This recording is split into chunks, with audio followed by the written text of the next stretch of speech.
Pfingsten und ich darf zu euch reden. Einerseits habe ich mich gefreut drauf und auf der anderen Seite, ganz ehrlich, habe ich mich in der Vorbereitung relativ schwer getan.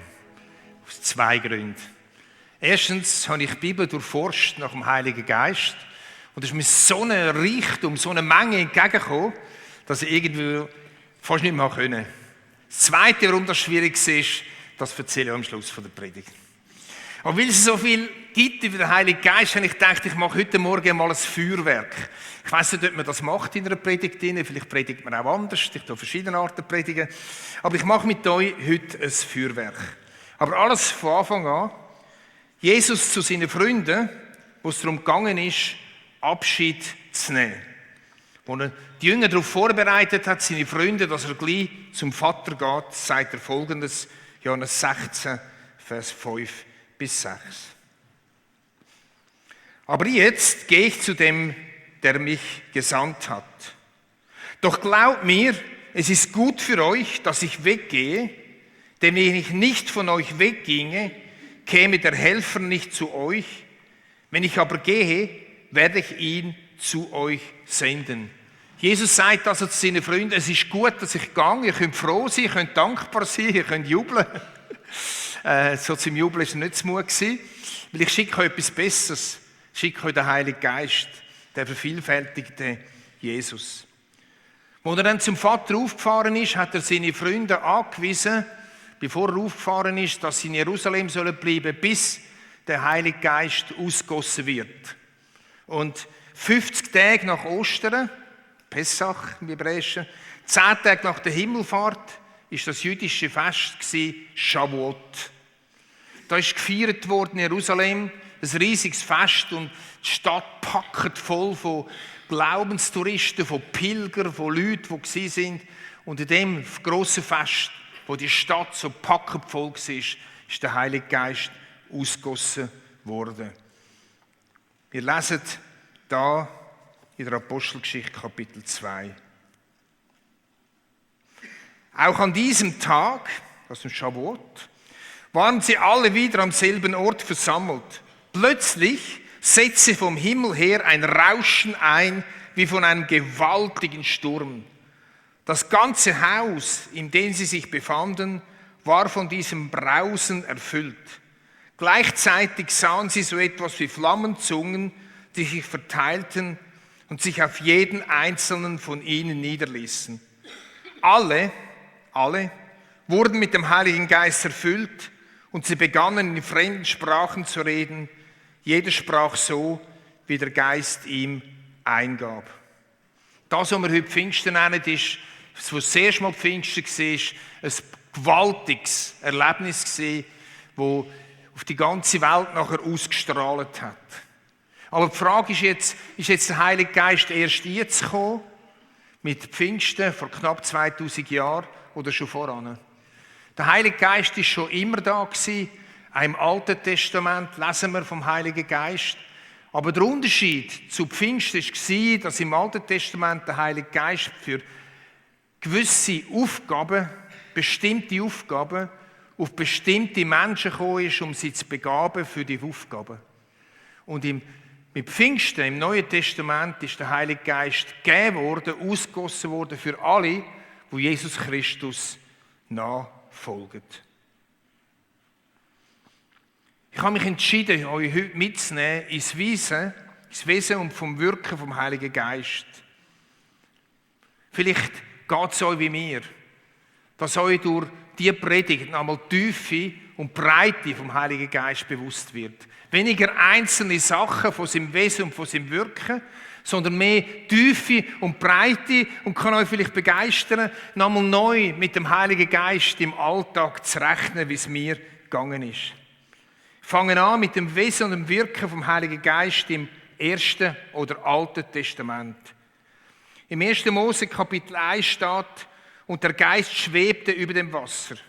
Der Heilige Geist ist schon immer da gewesen, vor der Schöpfung. Es war also nicht irgendwann eine Erfindung von ein paar Christen, die dachten, jetzt wollen wir etwas erfinden, sondern der Heilige Geist ist immer da gewesen, schon bei der Schöpfung ist er mit involviert gewesen, mit dem Vater und dem Sohn. Das Zweite, was wir sehen durch das ganze Alte Testament, ist, dass der Heilige Geist Führerfiguren begabt hat mit Leitungsfertigkeiten. Immer wieder heisst es bei einzelnen Männern oder Frauen, und der Geist Gottes kam über sie. Zum Beispiel bei Mose, wo das große Volk leiten musste. Oder beim Gideon, wo das Volk befreien musste. Jephthah, Simson, Saul, David, Salomon. Immer wieder kommt es und der Heilige Geist kam über ihn. Das heisst, dass der Heilige Geist die Männer gepackt hat und sie begabt hat mit übernatürlichen Leitungsaufgaben. Aber nicht nur das, sondern der Heilige Geist hat auch einzelne Menschen beauftragt und begabt, die Stiftshütte, die Wohnung von Gott zu bauen, zum Beispiel der Bezalel. Im Jesaja 32 lesen wir dann die Ankündigung, dass dort, wo der Heilige Geist ausgossen wird und seine Wirkung entfaltet, Wüste zu wasserreichen Gegenden wird. Ich selber habe das in meinem Leben erlebt, als ich der Heilige Geist in mein Leben gekommen ist, durch meine Umkehr zu Jesus, wie aus der Wüste von meiner Minderwertigkeit, aus der Wüste von meinem sehr schwierigen Leben, plötzlich so ein Garten reingekommen ist in mein Leben. Und ich erlebe das immer wieder im Leben von so vielen Menschen, wie dort, wo der Geist Gottes durch die Umkehr zu Christus, der Geist Gottes anfängt, seine Wirkung entfalten, Leben zu Gärten werden, wo Wüste war. Jesaja, der alttestamentliche Prophet, stellt den Heiligen Geist auch vor. Er stellt ihn folgendermaßen vor. Er sagt, es ist der Geist der Weisheit. Der Heilige Geist ist ein Geist von der Weisheit. Zweitens, ein Geist vom Verstand. Drittens, ein Geist vom Rat, ein Ratgeber. Dann ein Geist von der Stärke, ein Geist von der Erkenntnis und der Furcht des Herrn. Wenn ich jetzt lese, Furcht des Herrn, dann denkt man, geht es darum, Angst zu haben? Nein, es geht darum, die Ehrfurcht vor Gott. Und das hat nicht mit Angst zu tun, sondern hat damit zu tun, dass man erkennt, wie herrlich, wie heilig, wie allmächtig, wie gegenwärtig, wie wunderbar, dass der allmächtige Gott ist. Das bewirkt der Heilige Geist in uns inne. Den Vater und den Sohn gross machen. Der Ezekiel schreibt, dass der Geist Gottes Menschen dorthin wird führen, dass sie Gebot von Gott gerne bekommen. Dass also das nicht irgendwie ein Druck ist, Gebot von Gott, sondern dass sie Gebot von Gott gerne bekommen, weil der Geist Gottes ihnen bezeugt, dass es gute Gebote sind. Der Zacharia schreibt, dass es ein Geist von der Gnade ist. Nicht ein Geist von der Rache, nicht ein Geist von der Bedrückung, nicht ein Geist vom Gericht, sondern der Heilige Geist ist ein Geist von der Gnade, von der Annahme, von der Vergebung, von der Wiederherstellung. Und im gleichen Zacharia steht noch, dass der Geist Gottes ein Geist vom Gebet ist. So viel schon der Reichtum aus dem Alten oder dem Ersten Testament. Das Wesen und das Wirken vom Heiligen Geist im Neuen Testament. Im Johannesevangelium Kapitel 14 redet Jesus erstmal über den Heiligen Geist. Er nennt ihn den kommenden Tröster. Ein Tröster. Er sagt den Jüngern, wenn ich gehe, kommt einer, der ein Tröster ist, der Trost bringt. Und er sagt, dass es ein Geist von der Wahrheit ist für alle, die Jesus nachfolgen. Dass die Christus nachfolgen, werden durch den Heiligen Geist die Wahrheit merken. Die Wahrheit über die Erlösung. Die Wahrheit über den Vater. Die Wahrheit über den Sohn Jesus Christus. Und die Wahrheit über den Heiligen Geist. Dann in Johannes Kapitel 16 führt uns Jesus einen ganzen Katalog über das Wesen und das Wirken vom Heiligen Geist vor Augen. Er sagt, der Heilige Geist ist ein Helfer. Oder anders übersetzt, zur Hilfe herbeigerufener. Ein Fürsprecher. Ein Mittler, ein Vermittler. Ein Anwalt, der uns vertritt vor Gott und vor Menschen. Jesus sagt auch, dass es der Geist der Wahrheit ist, der uns Menschen wird in die Wahrheit einleiten. Und Jesus sagt im gleichen Kapitel, dass der Geist uns die Augen öffnet für falsche Wege, oder die Bibel nennt das auch Sünde.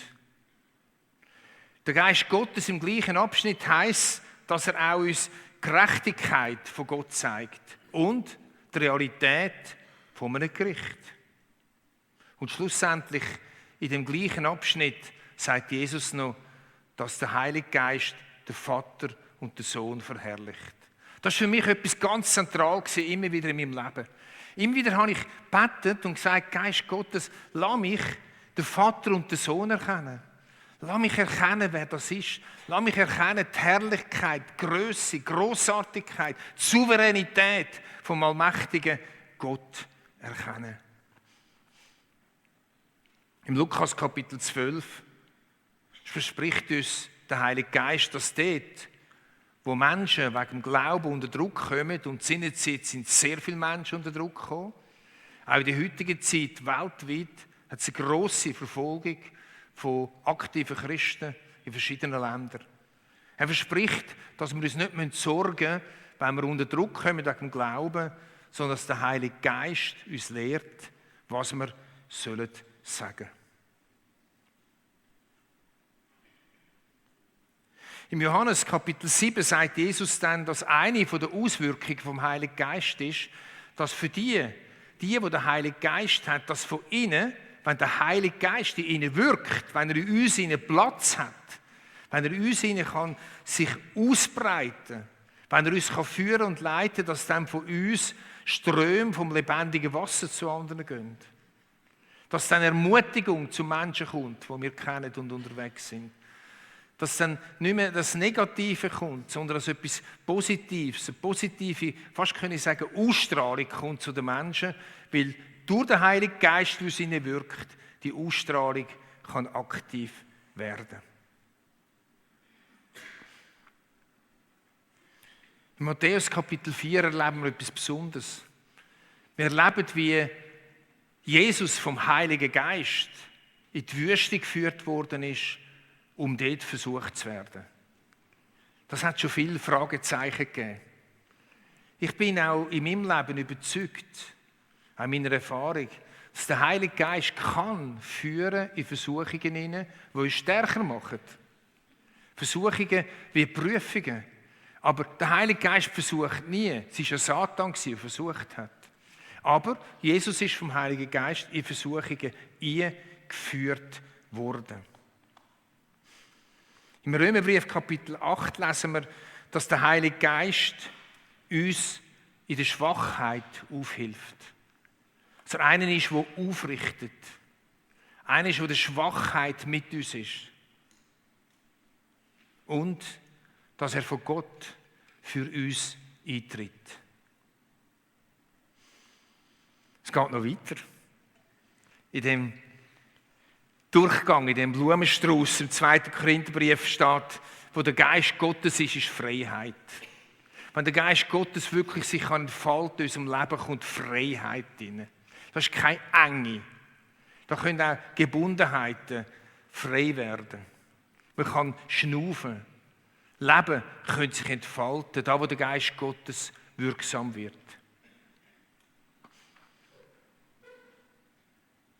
Im Epheserbrief Kapitel 4 steht, dass der Heilige Geist das Band von der Einheit will sein. Dass durch den Heiligen Geist Menschen, Jesus-Nachfolger, eins sein können. So oft ist in der Kirchengeschichte die Einheit zerstört worden. Wir haben das letzte Lied gesungen, wir sind eins. Aber die Einheit können wir nur im Heiligen Geist haben. Wenn der Heilige Geist uns führt und leitet. Sonst kommt immer die Selbstgerechtigkeit, die Rechthaberei, die Besserwisserei und so weiter. Dort, wo der Heilige Geist wirken darf, dort kommt Einheit unter Christen nie. 2. Timotheus Kapitel 1 steht, dass der Heilige Geist kein Geist von der Angst ist. Kein Geist von der Angst. Sondern von der Kraft, von der Liebe und von der Besonnenheit. Der Heilige Geist, ein Geist von der Kraft, von der Liebe und von der Besonnenheit. Dann in der Offenbarung 2 lesen wir, dass der Geist Gottes zu der Gemeinde redet. Wir sehen dort 7 Schreiben an 7 verschiedene Gemeinden.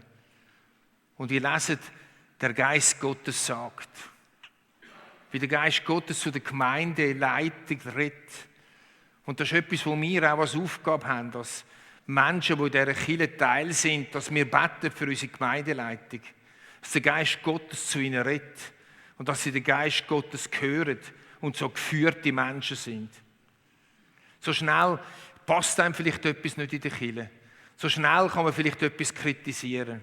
Aber Freunde, was ich mache, ist zu beten, dass der Heilige Geist zu unserer Leitung redet und dass sie unserer Leitung Mut schenkt, für neue Wege, Mut schenkt, Sachen zu entscheiden und für sie zu gehen. Und ihnen hilft, zu sehen, wo sie allenfalls falsch gehen.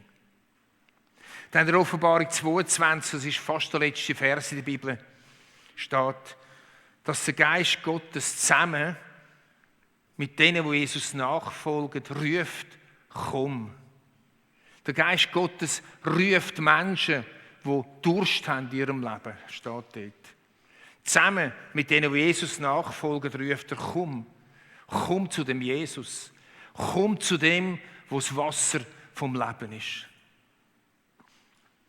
Die letzte Stelle, die ich noch anfügen möchte, ist im Galaterbrief, Kapitel 5. Dort steht, dass der Heilige Geist Charakter verändert. Es steht nicht das Wort Charakter, sondern es steht, dass der Heilige Geist Früchte wachsen in unserem Leben. Früchte wachsen. Früchte brauchen bekanntlich Zeit. Früchte sind nicht McDonald's Instant. Früchte brauchen Zeit. Dort, wo der Geist Gottes mir zulässt, dass er uns verändern kann. Dort, wo er unsere Situationen einführt, wo Veränderung möglich ist, dort entsteht die Frucht, die heissen, Liebe entsteht. Der Geist Gottes schenkt nicht einfach Liebe, Punkt. Sondern er führt uns in Situationen ein, wo wir Liebe üben können, trainieren. Und dort, wo wir es trainieren und der Geist Gottes bittet um Hilfe, dort entsteht Liebe und dort wächst Liebe in uns hinein. Ich habe seinerzeit, wo wir die Quellenhof-Stiftung gegründet haben und ich Menschen vom Rand der Gesellschaft begleitet habe, ich musste beten für Liebe für Menschen vom Rand der Gesellschaft. Ich habe sie nicht geliebt. Ich habe gefunden, geht es noch? Und überhaupt, ich habe so negativ gedacht.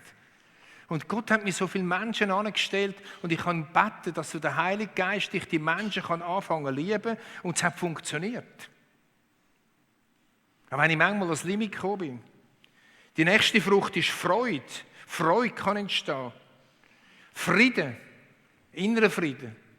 Geduld. Da ist bei mir noch viel Potenzial, ich sage es euch. Geduld. Freundlichkeit ist eine von diesen Früchten vom Geist Gottes. Güte, Treue, Sanftmut und Keuschheit. Das sind die Früchte, die durch den Heiligen Geist entstehen können. Das war jetzt ein Ausschnitt durch Wesen und Wirken vom Heiligen Geist. Was für eine Breite und was für eine Tiefe. Ich glaube, es ist wieder mal dran, dass wir zusammen staunen können und fragen, wie unsere Beziehung dann zum Heiligen Geist aussieht. Und das ist der zweite Punkt, warum ich ein bisschen Schwierigkeiten hatte, die Predigt vorzubereiten. Weil ich nämlich gemerkt habe, wie ich zwar oft mit dem Vater und dem Sohn rede, weil mir der Vater und der Sohn wichtig ist, aber wenn ich immer wieder, Gott sei Dank darf ich auch in den Pfingsten predigen, aber wenn ich immer wieder so ein bisschen wegkomme von dem Heiligen Geist. Es ist fast so wie ein Pärchen, das 30 Jahre geheiratet ist, oder? Und der Mann denkt, ja, meine Frau weiss alles. Sie ist ja da, oder? Und über das sie ist ja da. Kommunikation abbricht oder einschläft. Und durch das schläft auch die Ehe hin. So ist es mit dem Heiligen Geist, Freunde. Weil wir sagen, er ist ja eh da. Und wir arbeiten nicht aktiv mit ihm zusammen. Wir bitten ihn nicht. Wir laden ihn nicht ein. Dann schlaft das irgendwie ein. Und wir verpassen wesentliche Sachen, die der Geist Gottes in unserem Leben eben hinein bewirken kann. All das, was ich euch vor Augen geführt habe. All das, was er im Alten Testament sagt, dass er ist, und das Neue Testament über ihn sagt, wer er ist.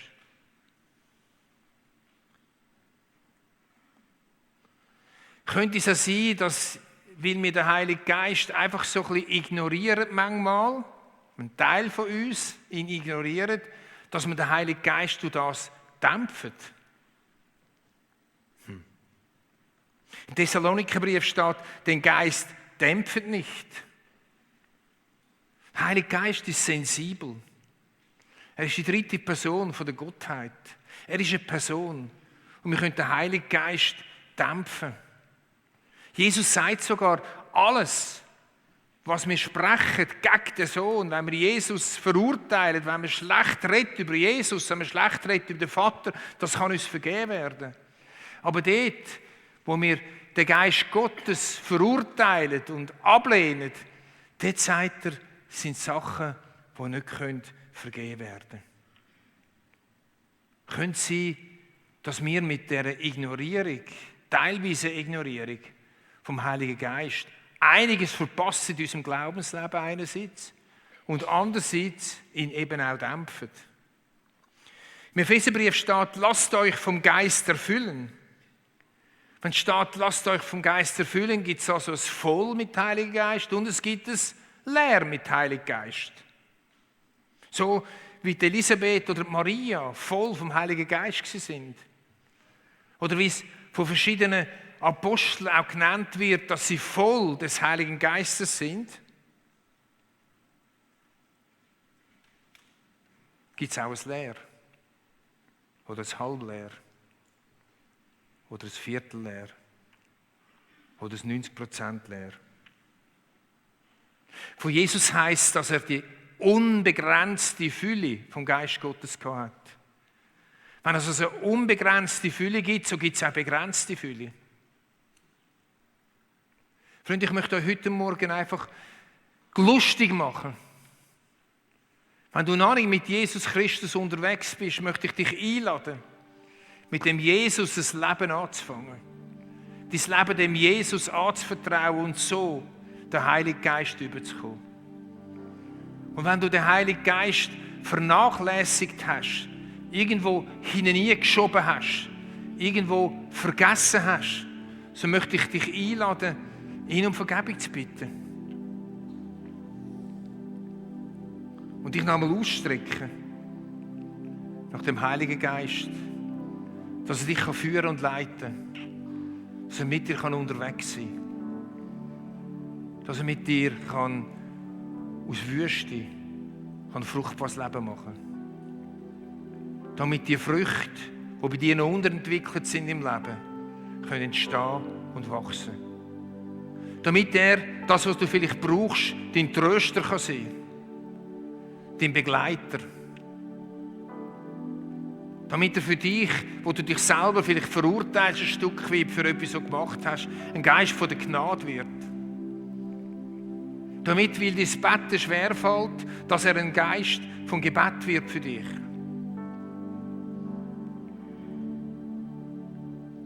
Dass dort, wo du in Versuchungen bist, er dich führt und leitet.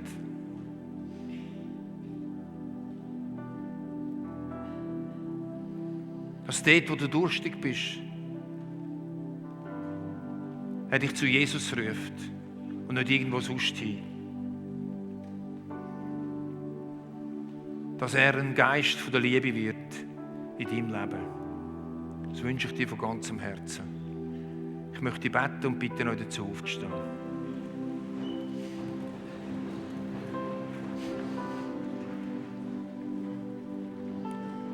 Heiliger Geist, heute Morgen habe ich nicht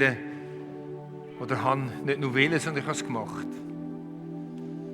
Ein Feuerwerk zeigen von deinem Wesen und von deinem Wirken. Wir sind so unterschiedliche Menschen da, die an unterschiedlichen Orten stehen. Menschen, die noch nicht mit dir unterwegs sind vielleicht. Menschen, die ganz am Anfang stehen. Und Menschen, wo die Beziehung zu dir schon so eingeschlafen ist. Heiliger Geist, wir brauchen dich. Wir brauchen das übernatürliche Element in unserem Leben. Ich sage dir, dass ich es ganz besonders brauche. Und so laden wir dich ein, Geist Gottes. Wenn ich schwiege in den nächsten Liedern, dass du wirkst in unserer Mitte. Dass du dich bezeugst, deine Gegenwart bezeugst. Ich kann das nicht machen. Ich kann predigen und mehr kann ich nicht.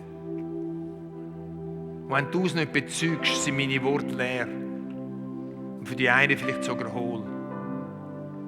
Darum lade ich dich ein, Geist Gottes, dass du kommst und wirkst da in dieser Parkarena und die am Livestream oder dann im Podcast. Amen.